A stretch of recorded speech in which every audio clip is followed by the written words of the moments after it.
بسم اللہ الرحمن الرحیم ایاک نعبد و ایاک نستعین۔ میرے پاکستانیوں، کل ڈاکٹر یاسمین جو کور کمانڈر کے اوپر حملہ ہوا تھا، جو گھر جلایا گیا تھا، اس کیس میں بری ہو گئی ہیں۔ عدالت نے ان کو بے قصور قرار دے دیا گیا ہے۔ اب ڈاکٹر یاسمین ہماری سینٹرل پنجاب کی پریزیڈنٹ ہیں۔ سینٹرل پنجاب کی پریزیڈنٹ جب بری ہو جاتی ہیں تو اس کا مطلب کہ یہ پارٹی پالیسی نہیں تھی، یہ جو جلائے گئے ہیں، وہ جو گھر جلایا گیا اور جدھر بھی 3-4 جگہ اور جو جگہیں جلائی گئی ہیں، یہ پارٹی پالیسی نہیں تھی، کیونکہ ڈاکٹر یاسمین تو پریزیڈنٹ ہوتے ہوئے انہوں نے پارٹی پالیسی بتانی تھی نا کیا ہے۔ تو جب وہ بری ہو گئی اور وہ ان کی ویڈیو چل رہی ہے، یوٹیوب پہ چلے جائیں، وہ بار بار کہہ رہی ہیں کہ آپ نے اندر نہیں جانا، لاؤڈ سپیکر پہ کہہ رہی ہیں اندر نہیں جانا۔ تو اس سے اب آگے سوالات اٹھ جاتے ہیں کہ کیا یہ جو لوگوں کو اندر ڈالا گیا، 10,000 سے زیادہ لوگ جیلوں میں ہیں، کیا یہ ایک پری پلان ایک منصوبہ بنا ہوا تھا کہ اس کی آڑ لے کے یہ جو کور کمانڈر کا گھر ہے اور یہ جو اور جگہوں پہ آگے لگی ہیں، ان کی آڑ لے کے ساری پارٹی کو بین کرنا تھا؟ ساری پارٹی کے اوپر جس طرح کا اس وقت ظلم و تشدد کیا جا رہا ہے، کیا یہ پہلے سے پلان تھا؟ اب تو یہ سامنے آ رہا ہے، یہ تو اب واضح ہو گیا ہے کہ اس کا مطلب کہ جو بھی کوئی کر رہا تھا وہ پارٹی پالیسی نہیں تھی، نہیں تو ڈاکٹر یاسمین بری نہ ہوتی۔ اور میرا 27 سال کی پولیٹکس میں چیلنج کرتا ہوں کہ کہیں بھی آپ جا کے مجھے یہ بتا دیں کہ میں نے کہا ہو کہ قانون سے باہر جانا ہے۔ پرامن احتجاج، دھرنا کرنا، لانگ مارچ کرنا، جب تک وہ پرامن رہے، یہ ہمارا حق ہے، یہ میرا آئین، میری کانسٹیٹیوشن مجھے یہ حق دیتی ہے اور یہ سب کو پاکستانیوں کو دیتی ہے۔ 3 لانگ مارچز ہمارے خلاف کی گئی، 3۔ بتائیں کتنی FIR کٹی، کتنے لوگوں کو کتنوں کے گھروں میں گھس کے ان کے دروازے توڑ کے اندر جا کے لوگوں کو جیلوں میں ڈالا گیا، کتنوں کی مار پٹائی کی گئی، کتنوں کے اوپر ٹیئر گیسنگ کی گئی۔ اور مجھے یہ بتائیں کہ اب جو ہمارے لوگوں کو اندر ڈالا ہوا ہے، کیا کوئی اس کے اوپر انڈیپینڈنٹ انکوائری ہوگی یا نہیں ہوگی؟ دیکھیں، یہ ہو ہی نہیں سکتا، یہ دنیا کا قانون نہیں ہے کہ آپ ہی جج کریں، آپ ہی فیصلہ کریں سزا اور آپ سزا دے دیں، جج، جیوری، ایکسیکیوشنر۔ یہ تو دنیا میں کہیں بھی نہیں ہوتا۔ ہمیشہ جب کوئی انسیڈنٹ ہوتا ہے انڈیپینڈنٹ انکوائری ہوتی ہے۔ اور میں بار بار، میں جب سے جیل سے نکلا ہوں، میں نے چیف جسٹس کے سامنے مذمت کی اور میں نے تب بھی کہا کہ یہ ہماری کبھی پالیسی نہیں رہی۔ جو پارٹی الیکشن چاہ رہی ہے وہ انتشار نہیں چاہتی، کیونکہ انتشار تو وہ چاہ رہے ہیں جو الیکشن سے بھاگ رہے ہیں، اور یہ جو بھاگ رہے تھے الیکشن سے، یہ ساروں کی مل کے سازش تھی۔ دیکھیں، اب پیچھے جائے نا، میں بیل پہ تھا، میں ہائی کورٹ کے اندر بیٹھا ہوا ہوں، مجھے کوئی میرے پر چارج بھی نہیں تھا۔ اسلام آباد جانے سے پہلے میں نے یہ کہا کہ اگر کوئی وارنٹ نکلی تو میرے سامنے رکھے، میں چپ کر کے ایکسیپٹ کر کے آپ مجھے جیل میں لے جائیں۔ یہ میں کہہ کے نکلا تھا۔ پھر کیا ضرورت تھی کہ اتنا بڑا ایک کمانڈو سٹائل حملہ ہوتا ہے، شیشے توڑتے ہیں، لوگوں کو ڈنڈے مارتے ہیں، جس طرح کے وہ بیچارے وہاں کام کرنے والے جو رجسٹری آفس میں تھے ان کو ماریں پڑتی ہیں، کمپیوٹر توڑ دیتے ہیں، شیشے توڑ دیتے ہیں، اور مجھے ایک دہشت گرد کی طرح پکڑ کے لے کے جاتے ہیں، جو اس کی ساری دنیا میں وہ چلی جاتی ہیں تصویریں۔ تو اس کا بعد تو رد عمل آنا تھا۔ تو اب میں یہ سوچ رہا ہوں کہ کیا یہ جان کے کیا گیا تھا؟ کیونکہ مجھے آرام سے بھی پکڑ سکتے تھے، مجھے پولیس بھی پکڑ سکتی تھی، میں ہائی کورٹ سے باہر نکلتا تب بھی پکڑ سکتے تھے، میرے ساتھ تو کوئی لوگ ہی نہیں تھے۔ تو کیا وہ سارا کچھ کرنا، وہ مار دھاڑ کرنا، کیا یہ منصوبے کا حصہ تھا؟ اور یقین کریں، جیسے ہی میں اندر گاڑی کے بیٹھا ہوں، جب انہوں پکڑ کے لے کے گئے، بڑی میرے سے تمیز سے باتیں ہوئی، کوئی میرے سے برا سلوک نہیں ہوا، وہاں سے لے کے نیب میں۔ تو کیا یہ دکھانے کے لیے سب کچھ تھا جس کا رد عمل آیا اور وہ پہلے سے پلان کیا ہوا تھا یہ جو سب کچھ ہوا ہے. میں پھر سے کہتا ہوں کہ اگر سچ پہ پہنچنا ہے تو وہ صرف ایک طرح کہ ایک انڈیپینڈنٹ انکوائری کی جائے. اور یہ جو ہوا ہے ڈاکٹر یاسمین کی جو بری کیا گیا، اور وہ ہونا ہی تھا انہوں نے بری، کیونکہ ان کی تو ویڈیو چل رہی تھی کہتے کہ اندر نہیں جانا آپ نے، اور روک رہی تھی لوگوں کو، تو اس سے تو بری ہونا تھا. لیکن یہ ہماری پریزیڈنٹ تھی سینٹرل پنجاب کی، سارا سینٹرل پنجاب ان کے نیچے تھا، تو جو بھی انہوں نے بولنا تھا وہ ہماری پالیسی تھی. تو ایک تو میں یہ آج کہنا چاہتا تھا کہ یہ ایک ایسی چیز ہوئی ہے کہ جو سب کو، جو ہمارے اوپر ساروں کو غدار بنا دیا، فوج کے دشمن بنا دیے، یہ سب کو آپ سوال پوچھنا چاہیے کہ اس کے پیچھے کون تھا. دوسری چیز، میں اپنے کارکنوں کی اب بات کرنا چاہتا ہوں، کیونکہ میرے پاس اب جو نکل کے آئے ہیں کارکن، ابھی میں باہر، میرے ایک کارکن جس کو 17 دن جیل میں رکھا ہے وہ واپس آیا. سارے ایک ہی کہانی سنا رہے ہیں، اتنے زیادہ لوگ ہیں، جیل چھوٹا ہے، سب کو وہاں بند کیا ہوا ہے، یعنی وہ جیل میں گنجائش ہی نہیں ہے جو جیلوں میں جتنے زیادہ لوگوں کو انہوں نے بند کیا ہوا ہے. کس حالات میں وہ رہ رہے ہیں، کس طرح گندگی ہے وہاں، کھانا ان کو دیا نہیں جاتا، 2 دن کہتا ہم نے روزے رکھے ہیں، کھانا ہی نہیں تھا. اور پھر ان سے جو سلوک کیا گیا، یعنی ایسے رکھا گیا، یہ پولیٹیکل ورکرز ہے، انہوں نے کوئی کرائم نہیں کی، ان کی ابھی تو کرائم ثابت ہی نہیں ہوئی. اور پھر وہ بتاتے ہیں ہم جاتے تھے ادھر عدالت میں، وہاں سے نکلتے تھے دوسرے کیس پہ اندر ڈال دیا. اب یہ جو آدمی نکلا ہے، یہ صرف یہ کوئی 40 لوگ رہا ہوئے ہیں، 40 میں سے 7-8 نکلے ہیں، باقیوں کو پھر جیلوں میں ڈال دیا. تو یہ مجھے بتائیے کون سا قانون ہے آج پاکستان میں؟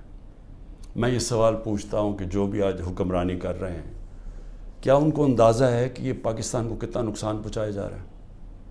ٹھیک ہے، تحریک انصاف کو کمزور کیا جا رہا ہے، توڑا جا رہا ہے، لوگوں کو دھمکیاں دے کے چھڑوائی جا رہی ہے پارٹی، گھروں میں گھس جاتے ہیں، اگر وہ نہیں ملتے تو ان کے جاننے والے یعنی خاندان کے لوگوں کو پکڑ کے لے جاتے ہیں. اگر وہاں کوئی گھر میں کوئی نہیں ہے تو ان کے پھر جو رشتہ دار کہیں رہ رہے ہیں، بہنیں رہ رہی ہیں، ان کے اوپر پیچھے پڑ جاتے ہیں، ان کو اٹھا کے لے جاتے ہیں. پھر بزنسز تباہ کر رہے ہیں، جو حماد اظہر کی فیکٹری بند کر دی ہے. اور بھی میں سب کا بتاؤں کہ جن کے ہمارے جن کے کاروبار تھے، کاروبار بند کر دیے. عاطف خان کا کاروبار 100 سے زیادہ لوگ وہاں کام کرتے تھے، وہ بند کر دیا. وہ ایکسپورٹ کرتے تھے چیزیں، وہ رہ گئی بیچ میں.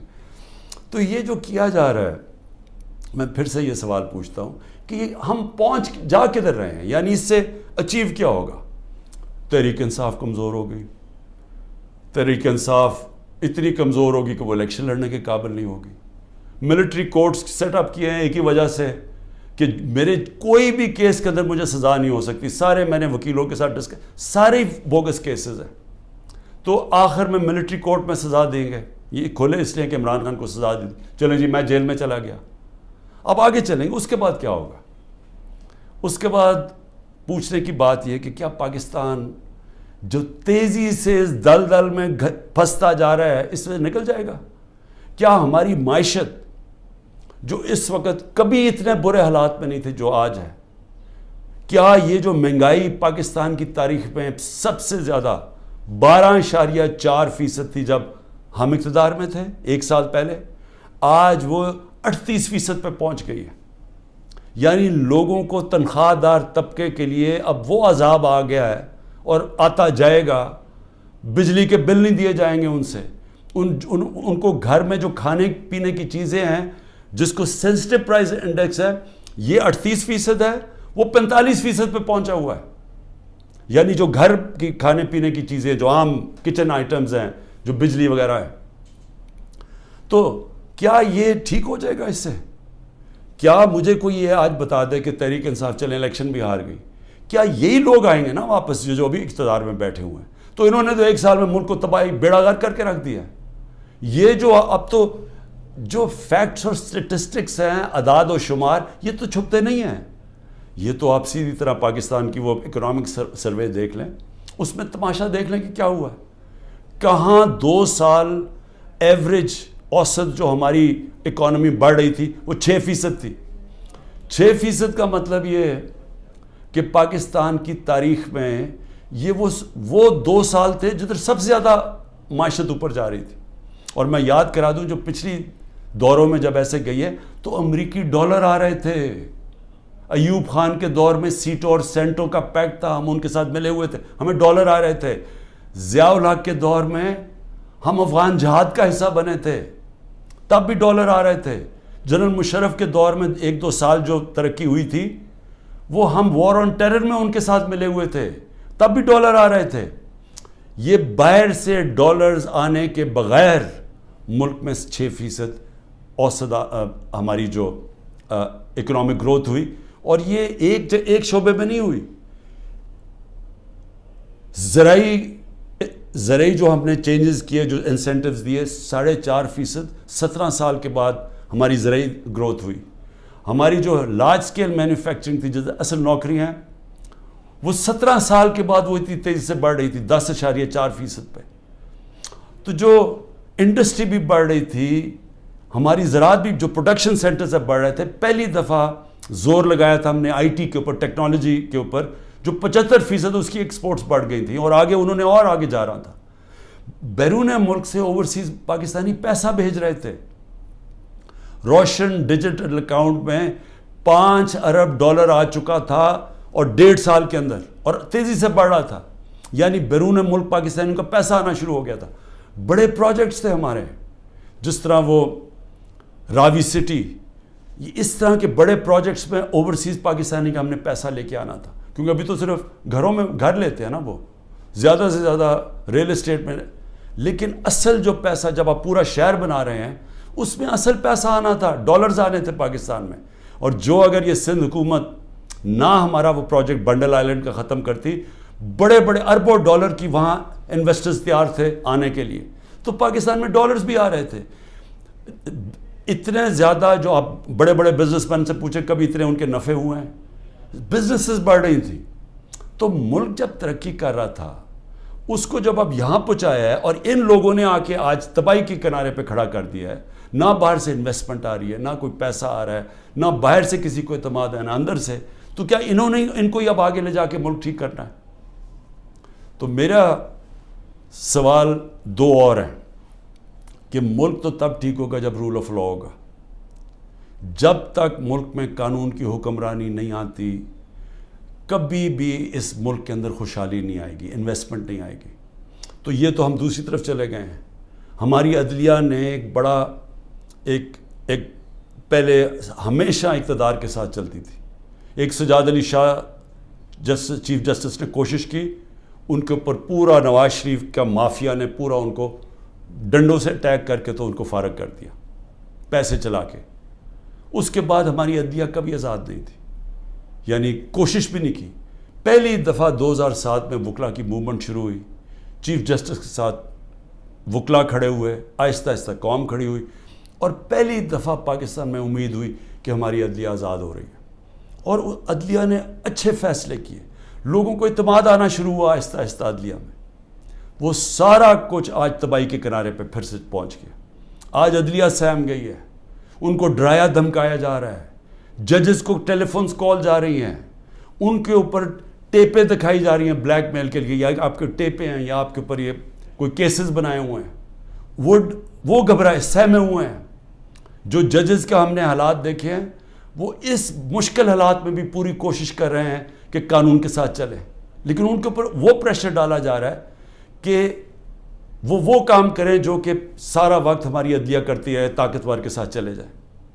اور پھر میڈیا کو جس طرح انہوں نے میڈیا کا منہ بند کیا ہے, اور جس طرح کی دھمکی دی گئی ہے, اور میں آج یہ پوچھنا چاہتا ہوں وہ بڑے بڑے لوگ جو ہمارے دور پہ کہتے تھے کہ جی میڈیا کی آزادی کے اوپر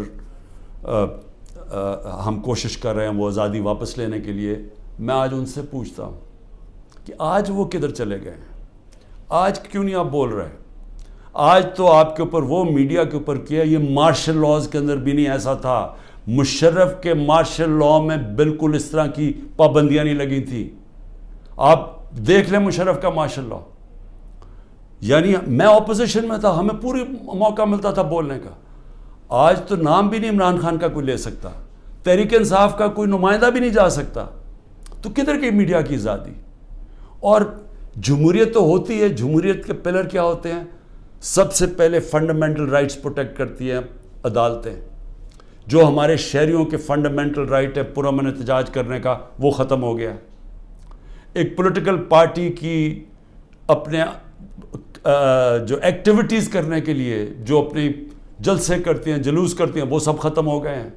ایک پوری جو پارٹی 60 سے 70% پاکستان میں سب سے بڑی پارٹی ہے, اس کو بند کیا جا رہا ہے. اس کا مطلب جمہوریت ختم کی جا رہی ہے. عدالتوں کو دبایا جا رہا ہے. سپریم کورٹ کو تقسیم کیا ہوا ہے اور ان کو کمزور کیا گیا ہے. ان کے اوپر پریشر ڈالا ہوا ہے کہ وہ فیصلے نہ کریں, جمہوریت کے ساتھ نہ کھڑے ہوں. اور میڈیا کا وہ منہ بند کر دیا, جو کہ پھر اس کے بغیر تو جمہوریت چلتی نہیں آزاد میڈیا کے. تو آزادی رائے بھی ختم ہو گئی ہے. تو اب رہ کیا گیا ہے؟ اب رہ گیا ہے یہ کہ یا ہم چپ کر کے یہ طاقت کی حکمرانی مان لیں اور اب جائیں اسی جو پہلے پاکستان پہلے جو ڈارک ایجز میں کہتا ہوں, جو ہمارے برے وقت تھے کہ جدھر ہم دنیا کے اندر ہمارا مذاق اڑتا تھا کہ جناب پاکستان میں تو ملٹری ڈکٹیٹرشپ, یہاں تو آزادی نہیں, جمہوریت. بار بار ہندوستان سارے فورمز پہ کہتا تھا کہ پاکستان میں جمہوریت ہی نہیں, ہم بات کس سے کریں. اور آج واپس اسی دور کی طرف جا رہے ہیں. یعنی جمہوریت کو جو تباہی کی طرف لے کے جا رہے ہیں, اس کا مطلب آزادی جا رہی ہے. حقیقی جمہوریت وہ ہوتی ہے, وہی حقیقی آزادی دیتی ہے, کیونکہ وہ آپ کے بنیادی حقوق کی حفاظت کرتی ہے, وہ انصاف دیتی ہے. طاقتور سے آپ کا نظام, آپ کا آئین آپ کو تحفظ دیتا ہے, لوگوں کو آزاد کر دیتا ہے. تو یہ تو پھر وہ واپس چلے گئے ہیں وہاں. یہاں تو کوئی آزادی نہیں ہے اب. یہاں تو ہر قسم کی آزادی پہ پابندی لگ گئی ہے. تو یہ آزادی کے اوپر پابندی نہیں لگی, یہ ملک کے فیوچر کے اوپر پابندی لگ گئی ہے. ملک اس دلدل میں سے نکلا گا کیسے؟ مجھے یہ بتائیں کہ ان کے پاس اب کیا فارمولا ہے. میں آپ کو بتاتا ہوں کیا فارمولا ہے. ایک ہی فارمولا ہے کہ پاکستان کے اندر رول آف لاء قائم کریں. اس ملک کے اندر جب تک لوگوں کو, انویسٹرز کو, جو باہر سرمایہ کار ہیں, جو سب سے بڑی آپ کی طاقت اوورسیز پاکستانی ہیں, جب تک ان کو اعتماد نہیں ہوگا پاکستان کے جسٹس سسٹم پہ, انویسٹمنٹ نہیں آنے لگی اور سرمایہ کاری نہیں آئے گی, تو ہم تو ایسے کر کے بھیک مانگ کے کھڑے ہوں گے کہ جی کہیں سے کوئی ہمارا دوست ملک ہمیں پیسے ڈالرز دے دے. تو اصل تو ڈالرز آنے ہیں سرمایہ کاری سے. وہ تب آئیں گے جب ان کو اعتماد ہو پاکستان کے جسٹس سسٹم پہ. تو جب گورنمنٹ سپریم کورٹ اور آئین کے مطابق جو فیصلہ کرتا ہے کہ الیکشن ہونے ہیں 14 مئی کو, گورنمنٹ وہی نہیں مانتی, دھمکیاں دیتی ہے چیف جسٹس کو, اوپنلی کہتی ہے کہ ہم تمہارے فیصلے نہیں مانیں گے. تو اس ملک کے اندر کون اس ملک کے انصاف کے نظام کے اوپر اعتماد کرے گا؟ اور جو سرمایہ کار ہوتا ہے, جس نے محنت سے اپنا سرمایہ جمع کیا ہوتا ہے, وہ بہت گھبراتا ہے, بڑی جلدی گھبرا جاتا ہے. اس کو جب تک اعتماد نہیں ہوتا کہ میرا سرمایہ کو ایک ملک کا انصاف کا نظام تحفظ دے گا, میں جب بزنس کروں گا تو میرے پاس اگر فراڈ ہوا تو میرے پاس ایک جسٹس سسٹم ہے, وہ پروٹیکٹ کرے گا مجھے, وہ انویسٹمنٹ نہیں کرتا. الائن دبئی کے اندر یو اے میں, ابھی مجھے وہاں سے خبر آئی کہ پچھلے 8 مہینے کے اندر پاکستانیوں نے الائن میں اتنی انویسٹمنٹ کی ہے جو کہ انہوں نے 10 سال میں پاکستانیوں نے نہیں وہاں کی تھی. تو پاکستان کا تو سرمایہ باہر جا رہا ہے, باہر سے چھوڑیں کہ سرمایہ پاکستان آنا ہے. لوگوں کو تو امید کھو بیٹھے ہیں, وہ اپنا سرمایہ بھی بھیج رہے ہیں, اور جو ہمارا ہیومن کیپٹل ہے, یعنی جو ہمارے پروفیشنلز ہیں جن کو باہر نوکریاں مل سکتی ہیں, وہ چھوڑ کے جا رہے ہیں. تو آگے تو ہمارا امید ہی ختم ہو گئی ہے. تو یہ اگر سارا پلان ہے کہ کسی طرح یہ سب کچھ ہو رہا ہے تحریک انصاف کو ختم کرنے کے لیے, تو اس کے بعد آگے تو پلان بتائیں کہ ختم کر کے پھر کیا کرنا ہے. تو وہ تو کوئی نظر ہی نہیں آ رہا. ان کا تو کوئی روڈ میپ ہے نہ ان کے پاس تو ہوتا تو اب تک یہ ٹھیک کر چکے ہوتے ملک کو. تو یہ تو کسی کے نہ اسٹیبلشمنٹ کے پاس کوئی روڈ میپ ہے. تو یہ تو ہمیں اندھیرے میں لے کے جا رہے ہیں. اس لیے میں صرف اپنی قوم کو آج یہ کہنا چاہتا تھا کہ دیکھیں, 2 راستے ہیں. فیصلہ ہم نے کرنا ہے کہ کیا ہم نے یہ ایک جنگل کے قانون کی طرف جانا ہے اور تباہی کی طرف اور اندھیرے کی طرف، یا ہم نے ساری قوم نے جد و جہد کرنی ہے آزادی کی طرف، رول آف لاء کی طرف، کانسٹیٹیوشن کی طرف، حقیقی جمہوریت کی طرف اور خوشحالی کی طرف۔ یہ دو راستے اب آ گئے، اور میں یہ امید رکھتا ہوں کہ جس طرح میں کھڑا ہوں اور اینڈ تک جب تک زندہ ہوں کھڑا رہوں گا، آپ نے بھی اس ملک کی حقیقی آزادی کے لیے کھڑے رہنا ہے۔ شکریہ۔